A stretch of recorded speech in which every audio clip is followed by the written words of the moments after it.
नमस्कार, म शुक्लाण्डकी 7 तनहुँ निवासी ध्रुव खत्री। मेरो छोरा सायन खत्री विगत 4 वर्षदेखि क्यान्सर रोगसँग लडिरहेको छ।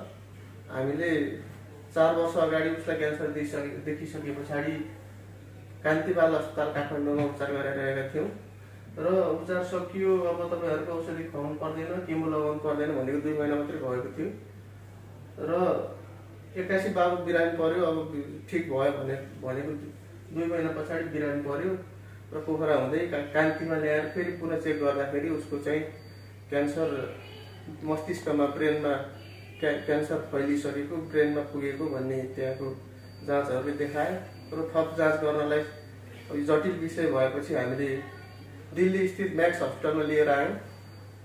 यहाँ दिल्ली आएर भोलिपल्ट जाँच गर्दा उसको क्यान्सर ब्रेनबाट फैलिएर आँखा, मेरुदण्ड हुँदै सबै हड्डीहरू र बोन म्यारोमा पुगिसकेको रहेछ।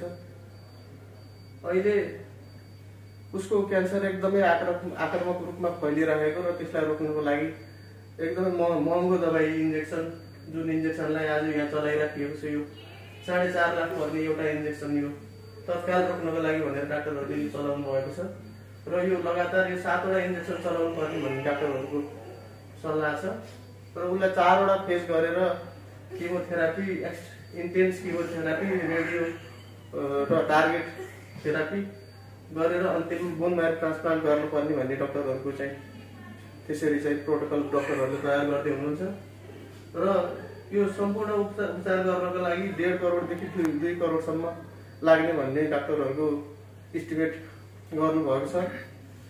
अब हामीले 4 वर्षसम्म ऋण धन गरेर सबै गरेर यताउता उपचार गराइरह्यौँ र आज यो अवस्थामा छौँ। यतिखेर म हात खुट्टा सग्लो भएर पनि अपाङ्ग भएको जस्तो महसुस गरिरहेको छु। यो 3-4 वर्षमा सहकारीबाट ब्याङ्कबाट ऋण धन गरेर 42-45 लाख कर्जामा घर डुबेको छ। अहिले आएर फेरि 1.5 करोड 2 करोड भनेको हाम्रो यो सोचभन्दा बाहिरको कुरो रह्यो। 15-20 लाख हुन्थ्यो भने यताउता गरेर पनि गरिन्थ्यो। साथीभाइ दाजुभाइ इष्टमित्रसँग मागेर 15 लाख लिएर आएको आज 6 दिनमा 12 लाख खर्च भइसकेको छ।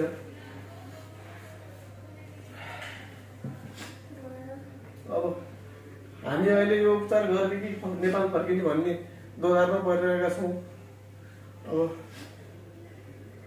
न टेक्ने नसमाउनेहरू भने जस्तो म अहिले मिडिया भएर छोरो रातभरि कराउँछ। उसलाई यो पनि थाहा छैन कि उसलाई भएको के हो, सबै हड्डी दुख्यो भनेर रातभरि रुन्छ।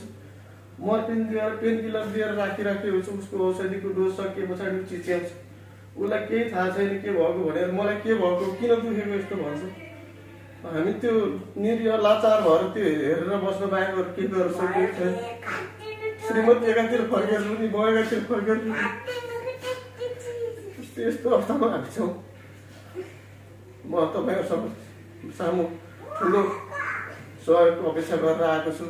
कृपयाले तपाईँहरूको सहयोगले, सानो सहयोगले मेरो छोराको जीवन बच्न सक्छ।